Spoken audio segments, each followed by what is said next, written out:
Existe uma repreensão de Paulo que a igreja moderna evita, que pastores não pregam, que teólogos não comentam, que denominações não enfatizam, porque é devastadoramente atual, dolorosamente precisa, constrangedoramente específica. 2 Coríntios 11:4. Porque se alguém for pregar-vos outro Jesus que nós não temos pregado, ou se recebeis outro Espírito que não recebestes, ou outro Evangelho que não abraçastes, bem o suportais. Paulo não estava apenas corrigindo um erro teológico, estava expondo uma degeneração espiritual. Não estava oferecendo sugestão pastoral, estava emitindo alerta profético. Bem o suportais. Essas 3 palavras carregam o sarcasmo mais cortante das Escrituras, a ironia mais devastadora do Novo Testamento, a repreensão mais dura que um apóstolo jamais escreveu. Paulo estava dizendo: vocês rejeitam o verdadeiro Jesus, o verdadeiro Espírito, o verdadeiro Evangelho que eu preguei, mas abraçam entusiasmados as falsificações. Que incoerência impressionante! A igreja de Corinto tolerava facilmente o falso, mas resistia ao verdadeiro. Aceitava rapidamente imitações, mas questionava o autêntico, e Paulo estava indignado. Bem o suportais. Vocês toleram muito bem o que deveriam rejeitar. Vocês abraçam facilmente o que deveriam fugir. Vocês aceitam prontamente o que deveriam abominar. Essa repreensão é um espelho da igreja contemporânea, que tolera outro Jesus domesticado, politicamente correto, inofensivo, que recebe outro espírito emocional, terapêutico, sem santidade, que abraça outro evangelho prosperity, self-help, sem cruz, e suporta tudo isso muito bem. Na verdade, prefere essas versões falsas às autênticas, fica mais confortável com imitações que com o original. Se sente mais segura com os substitutos que com a realidade. Paulo sabia que essa tolerância seletiva era sintoma de degeneração espiritual profunda. Que igreja que rejeita o autêntico e abraça o falso perdeu o discernimento básico. Que comunidade que prefere imitação à realidade está espiritualmente doente. A repreensão de Paulo em 2 Coríntios 11:4 não é apenas histórica, é profética, não apenas corretiva, é preditiva. Ele estava vendo nossa geração, descrevendo nossa igreja, expondo nossos enganos, confrontando nossa tolerância seletiva. Hoje você ouvirá a repreensão mais dura de Paulo. Sentirá o peso da sua indignação. Compreenderá a precisão da sua análise. Reconhecerá a atualidade da sua correção. Prepare-se para ser confrontado, para ter sua tolerância questionada, para reconhecer enganos que você tem aceito, para sentir a mesma indignação que Paulo sentia.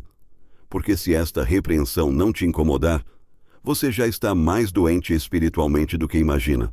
A primeira parte da repreensão devastadora de Paulo expõe a tolerância ao outro Jesus. Se alguém for pregar-vos outro Jesus que nós não temos pregado. A igreja moderna não apenas tolera, mas prefere versões domesticadas de Jesus que não incomodam, não exigem, não transformam radicalmente. Paulo estava indignado porque os coríntios rejeitavam o Jesus que ele pregara, confrontador, exigente, transformador, mas abraçavam entusiasmados versões suavizadas apresentadas por falsos apóstolos. O outro Jesus, que a igreja moderna adora, é muito diferente do Jesus que Paulo pregou. O Jesus de Paulo exigia arrependimento radical. O outro Jesus aceita pessoas como elas são. O Jesus de Paulo chamava ao abandono de tudo. O outro Jesus oferece melhoramento da vida atual. Bem o suportais, outro Jesus que nunca se ira, nunca disciplina, nunca exige sacrifícios. Um Jesus terapêutico que existe apenas para resolver problemas, curar feridas, oferecer conforto emocional. Paulo pregava Jesus que disse: se alguém quiser vir após mim, negue-se a si mesmo, tome a sua cruz e siga-me. em Mateus 16, 24. Mas a igreja moderna prefere Jesus que diz: venha como está, permaneça como está, eu o aceito assim. O Jesus de Paulo limpou o templo com violência. Chamou fariseus de sepulcros caiados, confrontou o pecado publicamente, exigiu santidade absoluta, falou mais sobre inferno que sobre céu. Mas o outro Jesus nunca se ira, nunca confronta, nunca exige mudanças radicais. É sempre compreensivo, sempre tolerante, sempre positivo. É Jesus terapeuta, não Jesus Senhor. Bem o suportais, Jesus político que valida suas posições ideológicas, Jesus consumista que abençoa sua ambição material, Jesus nacionalista que apoia suas preferências culturais. Paulo ficaria indignado com Jesus guru da prosperidade que promete riqueza material, Jesus motivador que oferece sucesso terreno, Jesus coach que ajuda a realizar sonhos humanos. O Jesus que Paulo pregou foi rejeitado pela elite religiosa de seu tempo, foi crucificado pelas autoridades, foi abandonado pelos próprios discípulos. Era pedra de tropeço, em 1 Coríntios 1, 23. Mas o outro Jesus é popular entre religiosos, aceito pelas massas, celebrizado pela mídia, porque não incomoda ninguém, não exige nada, não transforma coisa alguma. A igreja moderna bem suporta Jesus marca que vende produtos, Jesus slogan que promove eventos, Jesus mascote que atrai multidões, porque esse Jesus não interfere em seus pecados, não questiona suas prioridades, não confronta suas escolhas. Paulo sabia que Jesus autêntico sempre gera divisão. Não cuideis que vim trazer a paz à terra, não vim trazer paz, mas espada, em Mateus 10, 34. Jesus real separa, confronta, transforma radicalmente.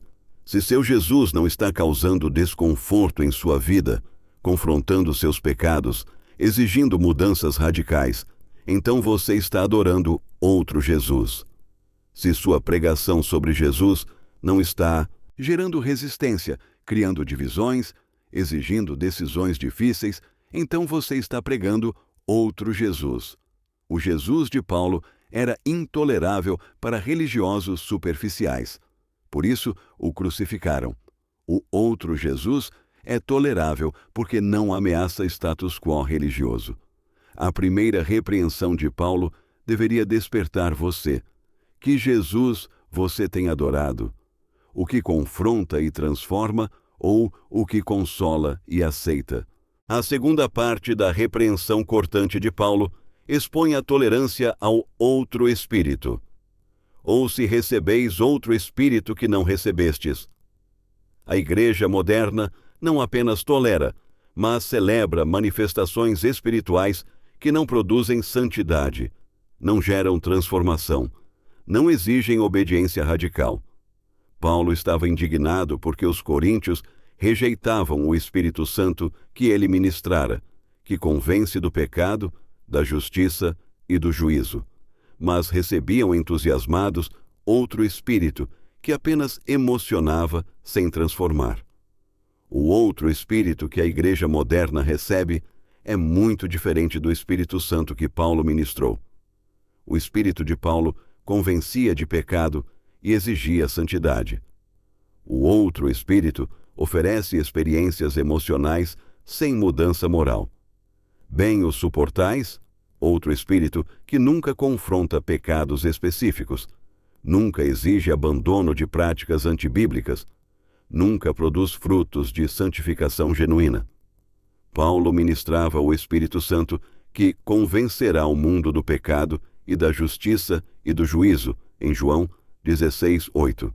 Mas a igreja moderna prefere espírito que apenas entretém, emociona, oferece experiências agradáveis. O Espírito Santo de Paulo produzia transformação radical de caráter. Mudava ladrões em honestos, imorais em puros, violentos em mansos. Quebrava cadeias de vícios. Destruía padrões pecaminosos. Mas o outro Espírito produz apenas experiências temporárias. Faz pessoas sentir Deus sem obedecer Deus. Gera emoções religiosas sem regeneração moral. Bem o suportais, espírito terapeuta que oferece cura emocional sem santificação.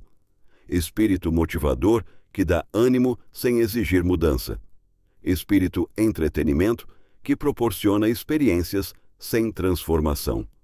Paulo ficaria indignado com manifestações espirituais que deixam pessoas do mesmo jeito moralmente. Com unções que não produzem santidade. Com revelações que não geram obediência. O Espírito Santo que Paulo ministrava era espírito de santificação, em Romanos 1:4. Sua função primária era tornar pessoas santas, não felizes, transformar caráter, não apenas dar experiências. Mas o outro espírito é celebrado exatamente porque não exige mudança. Pessoas podem ser cheias sem abandonar pecados. Podem profetizar sem viver profeticamente. Podem ter revelações sem praticar revelações. A igreja moderna bem suporta manifestações que impressionam, mas não transformam, que entretêm, mas não santificam, que emocionam, mas não regeneram. Paulo sabia que Espírito Santo autêntico sempre produz frutos visíveis. Mas o fruto do Espírito é amor, gozo, paz, longanimidade, benignidade, bondade, fé, mansidão, temperança. Em Gálatas 5:22-23. Se suas experiências espirituais não estão produzindo transformação moral progressiva, então você está recebendo outro espírito. Se suas manifestações espirituais não estão resultando em santidade crescente, então você está sob influência de outro espírito. Se seus momentos de unção não estão gerando obediência radical, então você está experimentando outro espírito. O Espírito Santo de Paulo era intolerável para carnais porque exigia morte para o ego. O outro espírito é tolerável porque alimenta carnalidade religiosa. Paulo sabia que outro espírito é estratégia satânica para manter pessoas religiosamente satisfeitas, mas espiritualmente estagnadas, emocionalmente estimuladas, mas moralmente inalteradas. A segunda repreensão de Paulo deveria confrontar você. Que espírito você tem recebido? O que transforma e santifica ou o que emociona e entretém? A terceira parte da repreensão fulminante de Paulo expõe a tolerância ao outro evangelho, ou outro evangelho que não abraçastes. A igreja moderna não apenas tolera, mas abraça entusiasmadamente versões corrompidas do evangelho que prometem bênçãos sem cruz, prosperidade sem sofrimento, coroa sem calvário. Paulo estava indignado porque os coríntios rejeitavam o evangelho que ele pregara, de arrependimento, renúncia e sofrimento, mas abraçavam rapidamente outro evangelho que oferecia todos os benefícios sem os custos. O outro evangelho que a igreja moderna abraça é muito diferente do evangelho que Paulo pregou. O evangelho de Paulo custava tudo. O outro evangelho promete dar tudo. O evangelho de Paulo exigia morte para si mesmo. O outro evangelho oferece vida melhor para si mesmo. Bem o suportais, outro evangelho que nunca menciona arrependimento, nunca exige renúncia, nunca fala sobre sofrimento pelo reino. Um evangelho produto que promete resolver todos os problemas terrenos. Paulo pregava a palavra da cruz, que é loucura para os que perecem, em 1 Coríntios 1:18. Mas a igreja moderna prefere evangelho que é sabedoria para o mundo, aceitável para carnais, atraente para incrédulos. O evangelho de Paulo prometia tribulação.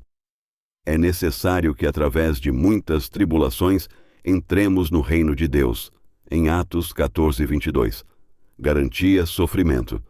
Todos os que piamente querem viver em Cristo Jesus padecerão perseguições, em 2 Timóteo 3:12.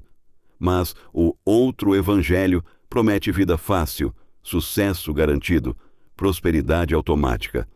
É evangelho seguro que garante que seguir Jesus resolverá todos os problemas materiais. Bem o suportais, Evangelho Terapia, que trata Jesus como coach motivacional. Evangelho Prosperidade, que usa Deus como meio de enriquecimento. Evangelho Nacionalismo, que confunde reino de Deus com preferências políticas. Paulo ficaria indignado com o Evangelho que promete riqueza material, com pregação que oferece sucesso terreno, com mensagem que garante vida sem problemas. O Evangelho que Paulo pregou custou-lhe tudo: prisões, açoites, apedrejamentos, naufrágios, perseguições. Tenho sido crucificado com Cristo, em Gálatas 2:20. Era evangelho de morte e ressurreição, mas o outro evangelho promete apenas bênçãos, nunca disciplina. Apenas prosperidade, nunca provação. Apenas sucesso, nunca sofrimento. A igreja moderna bem suporta evangelho que não incomoda pecadores, que não exige mudança radical, que não confronta sistema mundano, porque é evangelho que se adapta ao mundo em vez de transformar o mundo. Paulo sabia que evangelho autêntico sempre gera oposição. A todos quantos querem viver piamente em Cristo Jesus, padecerão perseguições. Evangelho real sempre custa algo. Se seu evangelho não está custando nada, então você abraçou outro evangelho. Se sua pregação não está gerando resistência do mundo, então você está anunciando outro evangelho. Se sua fé não está exigindo renúncia radical, então você aceitou outro evangelho. O evangelho de Paulo era ofensa para religiosos e loucura para intelectuais. O outro evangelho é atrativo para ambos, porque não ameaça nenhum dos dois. Paulo amaldiçoou qualquer pregação de outro evangelho. Mas, ainda que nós mesmos, ou um anjo do céu, vos anuncie outro evangelho, além do que já vos tenho anunciado, seja anátema, em Gálatas 1:8. A terceira repreensão de Paulo deveria chocar você. Que evangelho você tem abraçado? O que custa tudo, mas dá vida eterna? Ou o que promete tudo, mas não transforma nada? A quarta parte da repreensão devastadora de Paulo expõe o problema central. Bem o suportais. A igreja moderna desenvolve tolerância seletiva. Abraça facilmente o falso, mas resiste ao verdadeiro. Aceita rapidamente imitações, mas questiona o autêntico. E Paulo estava indignado com essa inversão de valores. Bem o suportais carrega todo o sarcasmo e indignação apostólica. Paulo estava dizendo: que coisa impressionante! Vocês toleram muito bem exatamente aquilo que deveriam rejeitar. A tolerância seletiva da igreja moderna é sintoma de discernimento perdido. Igreja que prefere falso ao verdadeiro perdeu capacidade de distinção espiritual básica. Coríntios toleravam bem falsos apóstolos que se disfarçavam em ministros da justiça, mas resistiam ao apóstolo autêntico que os havia gerado espiritualmente. Aceitavam facilmente mensageiros de Satanás, mas questionavam mensageiro de Cristo. A igreja moderna repete exatamente esse padrão. Tolera bem pregadores que prometem prosperidade sem santificação.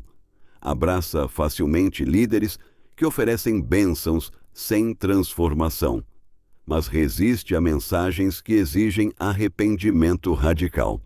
Bem suporta pregação que nunca incomoda, liderança que nunca confronta, ministério que nunca exige mudança, porque desenvolveu alergia ao autêntico e preferência pelo artificial. Se você reconhece que tem demonstrado tolerância seletiva, resistindo ao que deveria abraçar e abraçando o que deveria resistir, se percebe que tem preferido versões suavizadas de Jesus, Espírito e Evangelho, inscreva-se no canal Cartas de Paulo, onde enfrentamos a repreensão mais dura das Escrituras. Ative o sininho para cada confronto necessário e deixe nos comentários: preciso de discernimento espiritual real. Paulo identificou raiz dessa tolerância seletiva.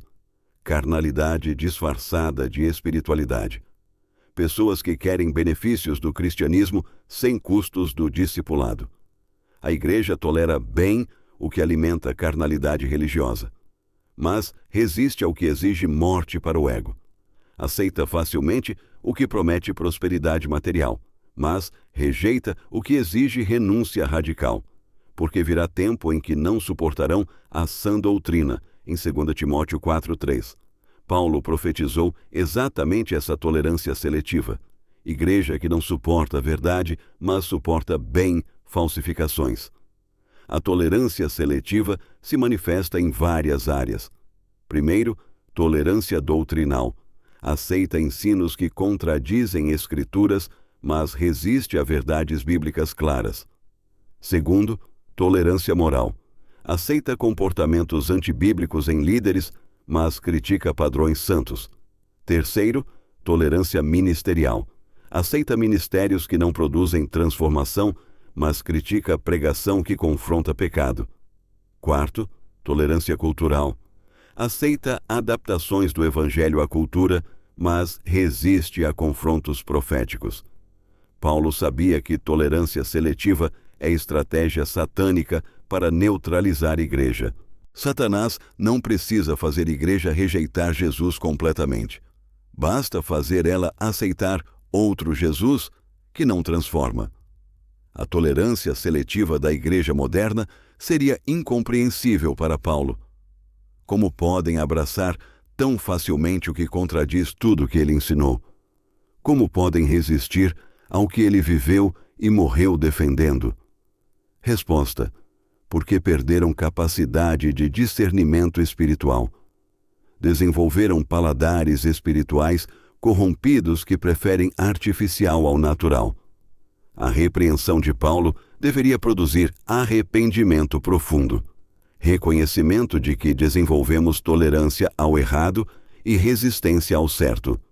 Igreja que bem suporta falsificações, mas luta contra a autenticidade, precisa de cirurgia espiritual radical. Precisa recuperar discernimento perdido. Precisa desenvolver novamente alergia ao falso e fome pelo verdadeiro. A quinta dimensão da repreensão fulminante de Paulo revela diagnóstico chocante. A igreja desenvolve cegueira espiritual que a impede de distinguir entre autêntico e falso. Em 2 Coríntios 4:4, Paulo explica que o Deus deste século cegou os entendimentos dos incrédulos, mas em 2 Coríntios 11:4, ele mostra que até crentes podem desenvolver cegueira seletiva. A cegueira espiritual da igreja moderna não é ignorância total, é distorção seletiva. Consegue ver claramente o que quer ver, mas fica cega para o que deveria enxergar. Enxerga defeitos em mensageiros autênticos, mas fica cega para falsificações em mensageiros populares. Paulo estava diagnosticando cegueira espiritual que faz a igreja preferir performance à autenticidade, emoção à transformação, entretenimento à edificação. É cegueira que inverte prioridades e distorce valores. Os coríntios conseguiam ver claramente os supostos defeitos de Paulo. Sua aparência física era desprezível, sua palavra era rude. Não cobrava pelas pregações como outros apóstolos. Essas falhas eram óbvias para eles, mas ficaram cegos para sinais óbvios de falsidade nos superapóstolos. Sua ganância disfarçada de ministério, sua eloquência vazia de poder, suas promessas sem cumprimento. A igreja moderna repete exatamente essa cegueira. Enxerga claramente problemas em pregadores que confrontam pecado. São muito duros. Faltam amor. São legalistas. Essas críticas são automáticas, mas fica completamente cega para falsidades óbvias em pregadores populares. Sua teologia da prosperidade antibíblica, suas vidas luxuosas contraditórias, suas promessas não cumpridas. A cegueira espiritual faz a igreja aplicar critérios duplos, exige perfeição de mensageiros autênticos, mas aceita imperfeições gritantes de mensageiros falsos. Paulo sabia que essa cegueira não era acidental. Era resultado de preferências carnais. Igreja que quer ouvir certas mensagens desenvolve cegueira para alternativas. Porque virá tempo em que não suportarão a sã doutrina, mas, tendo comichão nos ouvidos, amontoarão para si doutores conforme as suas próprias concupiscências, em 2 Timóteo 4:3. A cegueira espiritual se manifesta em várias áreas. Primeiro, cegueira doutrinária. Não consegue ver erros óbvios em ensinos que alimentam carnalidade. Segundo, cegueira moral. Não enxerga contradições gritantes entre vida e pregação de líderes populares. Terceiro, cegueira ministerial. Não percebe a ausência de frutos de transformação em ministérios famosos. Quarto, cegueira profética. Não discerne quando mensagens populares contradizem advertências bíblicas. A cegueira espiritual é progressiva. Começa com preferências, desenvolve tolerâncias, termina com incapacidade total de discernimento. Paulo alertou que nos últimos dias essa cegueira seria epidêmica. Igreja mundial preferiria fábulas à verdade, escolheria entretenimento à edificação, abraçaria falsificações e rejeitaria autenticidade. Como curar cegueira espiritual? Primeiro, reconhecer que existe, admitir que desenvolveu preferências que distorcem discernimento. Segundo, retornar às Escrituras como padrão absoluto. Submeter todas as mensagens, manifestações e ministérios ao teste bíblico. Terceiro, buscar intimidade genuína com o Espírito Santo. Ele é quem vos guiará em toda a verdade, em João 16:13. Cegueira espiritual é curada por iluminação divina.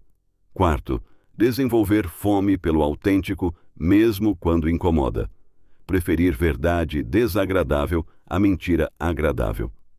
A cegueira espiritual da igreja moderna seria incompreensível para Paulo se ele não tivesse profetizado exatamente isso. Igreja que desenvolveria alergia à verdade e preferência pela falsidade.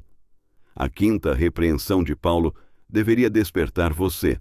Você está vendo claramente ou desenvolveu cegueira seletiva que prefere confortável ao verdadeiro? A sexta dimensão da repreensão devastadora de Paulo revela fonte diabólica por trás da tolerância seletiva da igreja.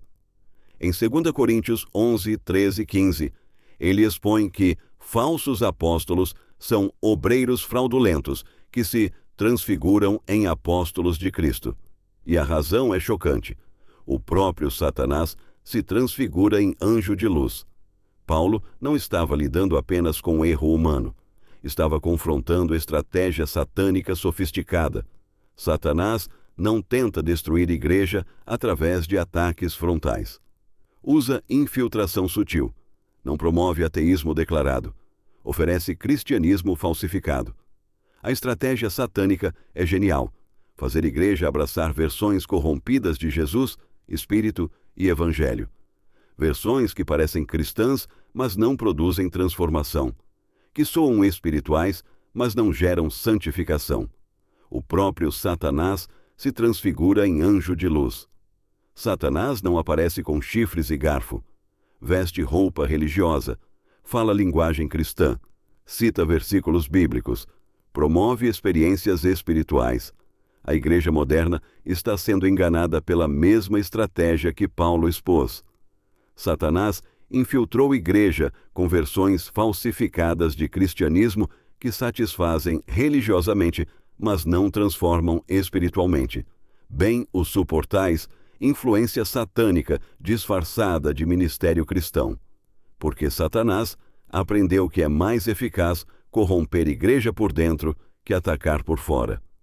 Paulo identificou marcas da influência satânica. Primeiro, mensagens que prometem benefícios sem custos. Satanás sempre oferece atalhos que evitam cruz. Segundo, ministérios que impressionam através de sinais, mas não produzem santificação. Satanás pode imitar milagres, mas não pode produzir santidade genuína. Terceiro, líderes que se promovem em vez de promover Cristo. Satanás sempre dirige atenção para instrumentos humanos em vez do Senhor. Quarto, ensinos que alimentam carnalidade disfarçada de espiritualidade. Satanás oferece cristianismo que não exige morte para o ego. A influência satânica na igreja moderna é epidêmica. Pregação da prosperidade que usa Jesus como meio de enriquecimento. Movimento profético que oferece revelações sem transformação. Ministério de cura que promove milagres sem santificação. Paulo sabia que resistir influência satânica requer discernimento sobrenatural, para que não sejamos vencidos por Satanás, porque não lhe ignoramos os seus ardis, em 2 Coríntios 2:11. A igreja moderna ignora ardis satânicos.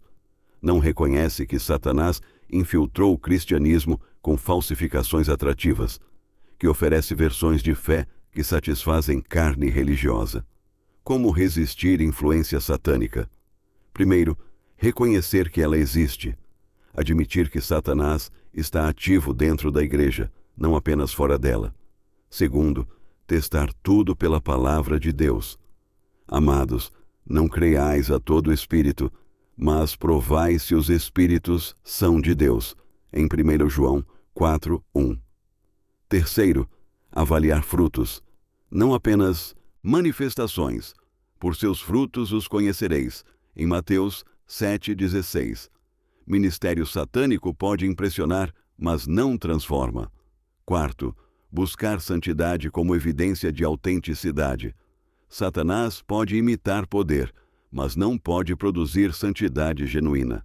A influência satânica mais eficaz é aquela que a igreja não reconhece, que parece cristã, soa espiritual, usa linguagem bíblica, mas produz cristãos satisfeitos carnalmente e estagnados espiritualmente.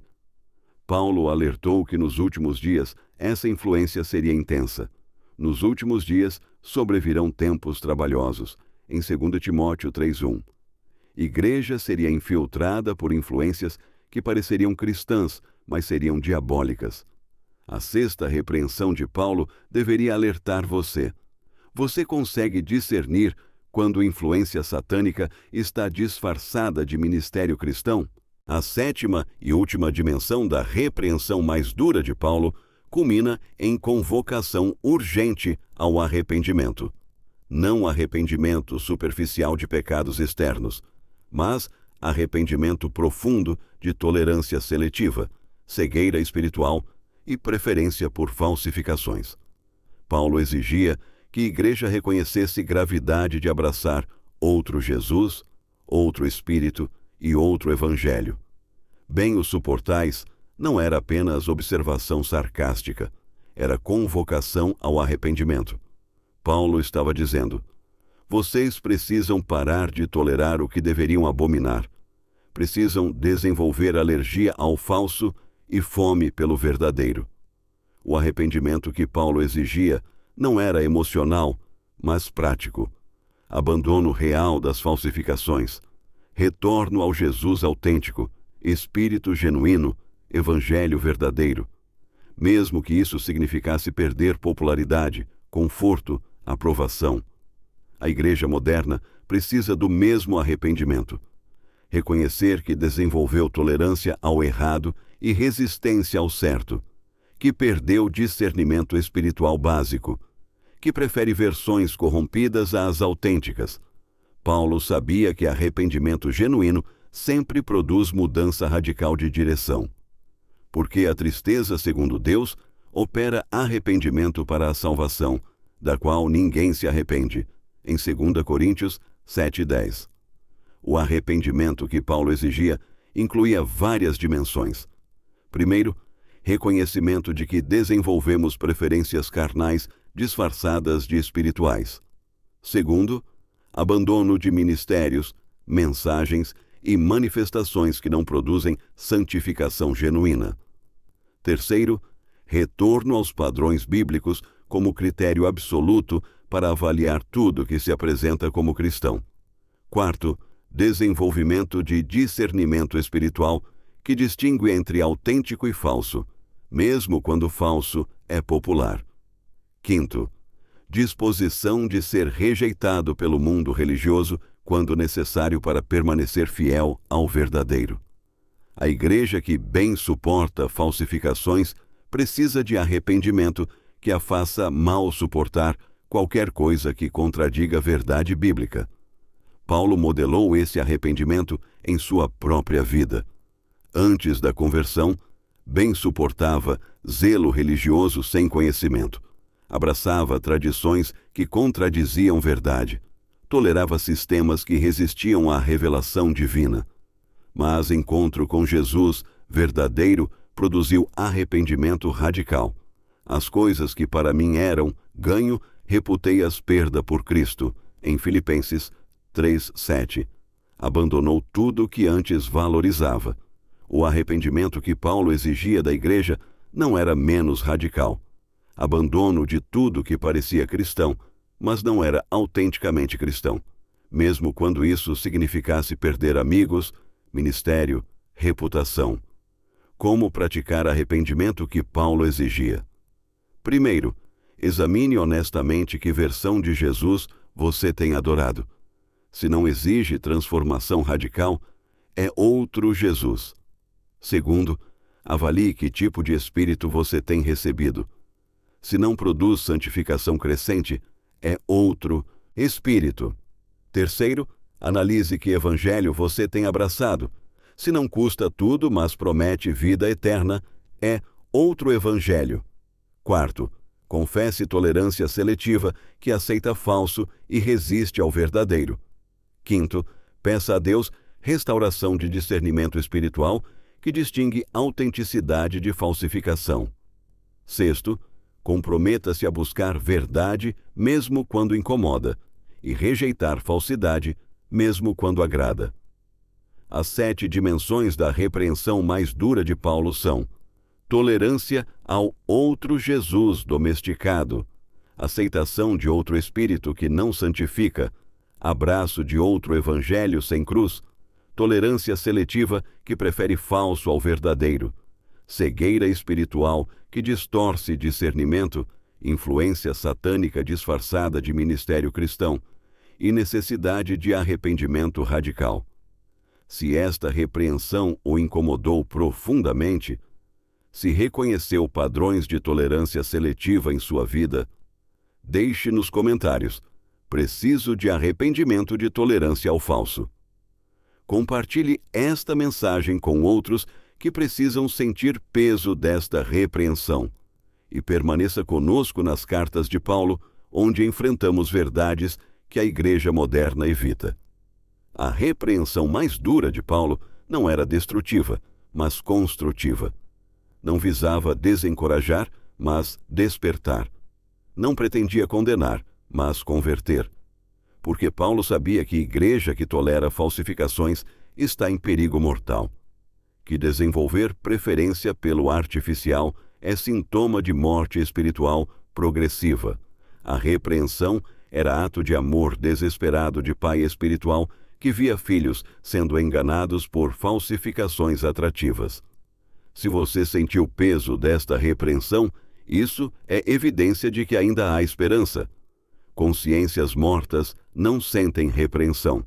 Corações endurecidos não respondem à confrontação. Mas se esta mensagem o incomodou, confrontou, despertou, então o Espírito Santo ainda está operando em sua vida. Ainda há tempo para arrependimento. Ainda há possibilidade de restauração. A pergunta final é: você vai continuar bem suportando o que deveria rejeitar? Ou vai desenvolver intolerância santa que abraça apenas o autêntico? Paulo está esperando sua resposta.